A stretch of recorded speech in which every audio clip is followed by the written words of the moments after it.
This is Adam Reuter with the Baltimore Informer, and I have a very special guest today, Kim Klacik, who is running for Congress in Maryland District 2. And I have a few questions to ask her. Full disclosure, I did run against her opponent 2 years ago, so I am biased in that regard. But regardless, I would be supporting her, even if I didn't run. So first of all, Kim, thank you for joining the Baltimore Informer. No, thank you for having me. I appreciate it. And so we are at Vince's Crab House in Middle River.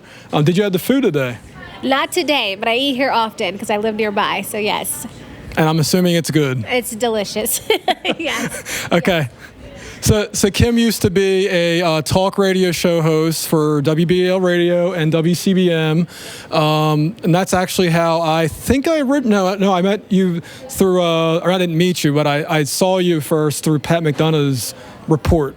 Oh, right. Yes. Gosh, what is it? Super Citizen. Super Citizens, yes. It's been such a long time. So my first question is, why did you decide to run for Congress 2 times? Yeah, well, the first time around, just looking at all the corruption in Baltimore City, just full disclosure, I used to run a nonprofit helping women get back to workforce development, and I could tell with the job training centers and other things with the mayor's office, it seemed to me that there was a lot of corruption. So I decided to take it head on. I think we did the best that we could in that scenario. Very blue district, running against Congressman Kwesi and Fume. Living here in Middle River, seeing that Dutch Ruppersberger decided not to run for re-election. It was an open seat, and at that time I thought, you know what, I always wanted to get back in the saddle, I guess you could say, and that is why I did talk radio, because I wanted to make sure that I continued to talk to the voters and all of the constituents and understood what their needs were. So as I saw Dutch was not running for re-election, I thought this is the time to throw my hat in the ring. So what initially, even before your radio show, what initially got you interested in politics?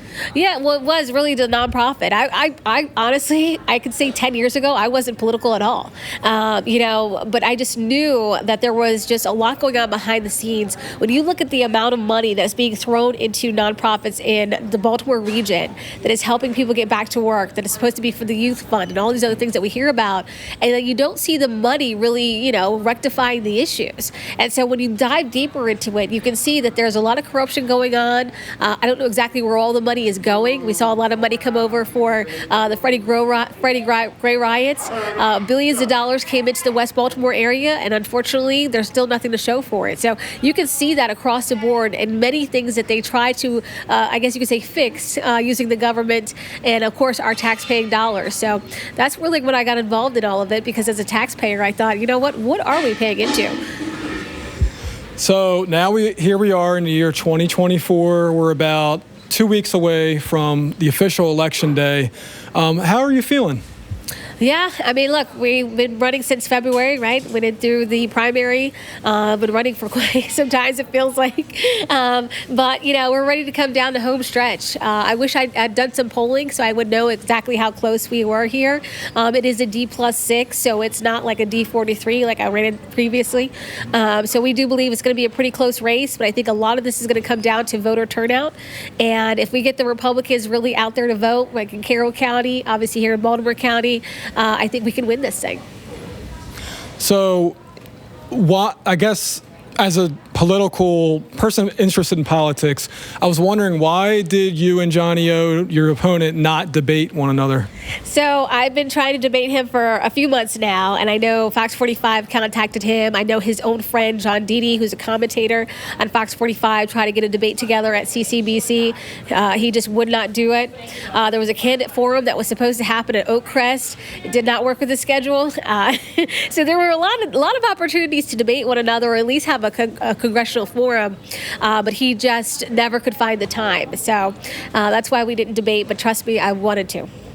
Just a production note, people don't know this, but these congressional debates used to air on C-SPAN back in the 90s, and the fact that a lot of people are dodging these debates is a shame, because voters don't know, what you're all about and how you are in the hot seat, as it were.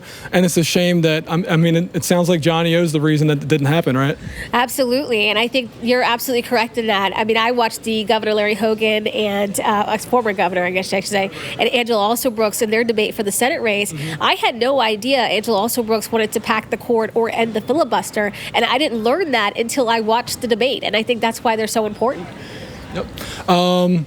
So what are your three most important issues, and what got you into this race again for a second time? Yeah, so number one, I say first and foremost, we have an issue when it comes to our first responders.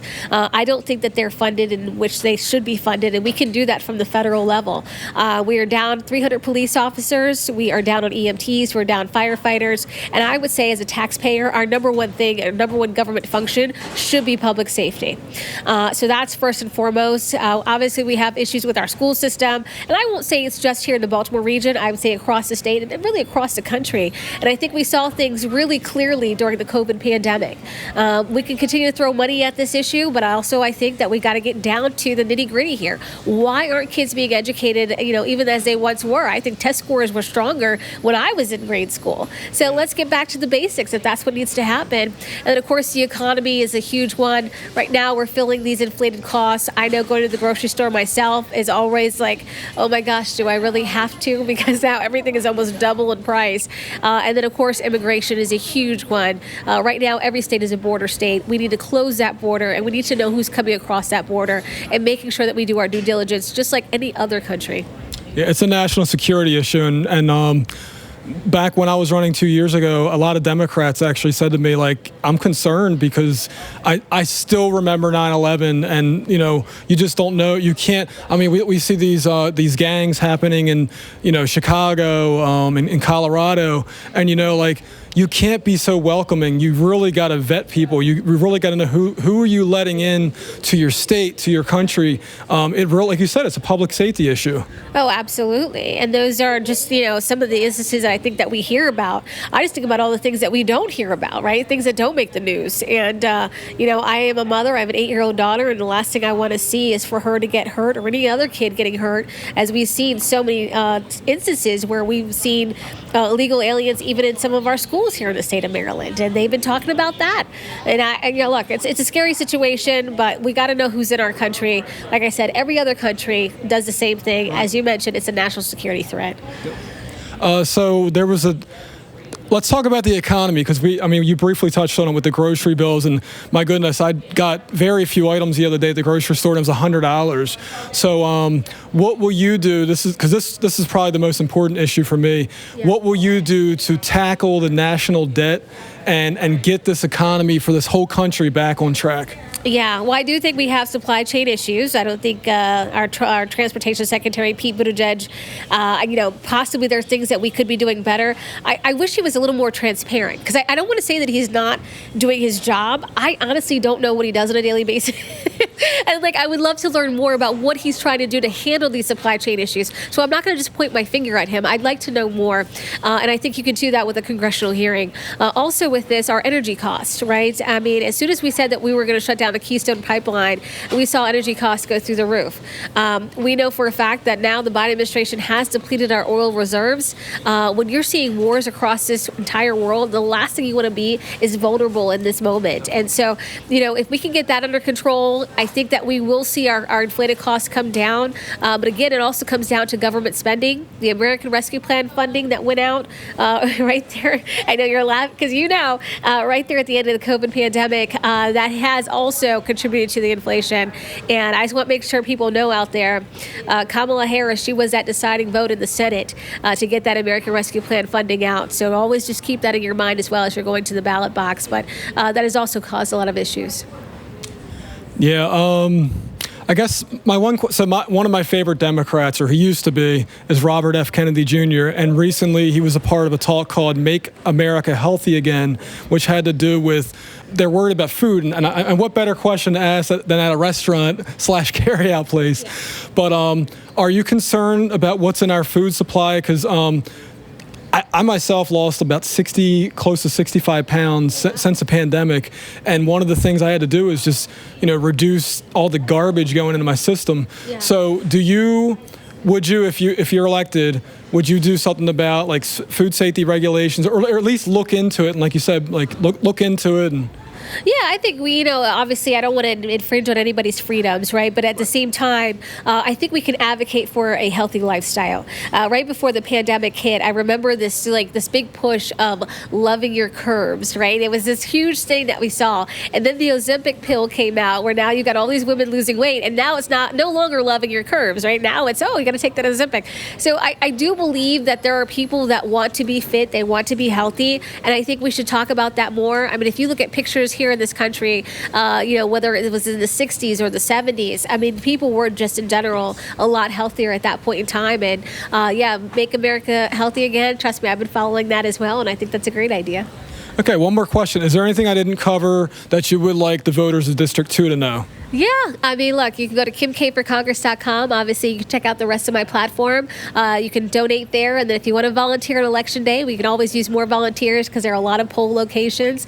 But also just know that I'm a mother. I'm not a politician. I'm a taxpayer just like you, and I just know that we can do better. And I think if we were to advance or give my opponent a promotion, I think that sends the wrong message. We want people in office that are competent. We don't want to worry about where they're spending our tax dollars, and we don't want to, question whether or not they're doing something that they shouldn't be doing, right? And, improper or illegal. And then also, like I said earlier, I want to be able to talk to people regularly. I think Dutch Rubersberger did a decent job. I don't think anybody says that they don't like Dutch, right? Everybody loves Dutch. But I think being more accessible to the voters, having town halls, being out there. I ask people all the time, do you even know where the district office is? A lot of people will tell me no. That's a problem, right? I mean, if you want to be able to help people and represent them to the best of your ability, you got to talk to them. So I want to do that differently as well. And so hopefully I'm asking right now, District 2, for your vote. I'm hoping to have your vote. And guess what? If you don't like the job I'm doing, you can always get rid of me in 2 years. So thank you. Well, thank you, Kim, for joining me with the Baltimore Informer. I wish you luck on November 5th and also for early voting. Thank you so much. I appreciate that. Thank you. Have a good night.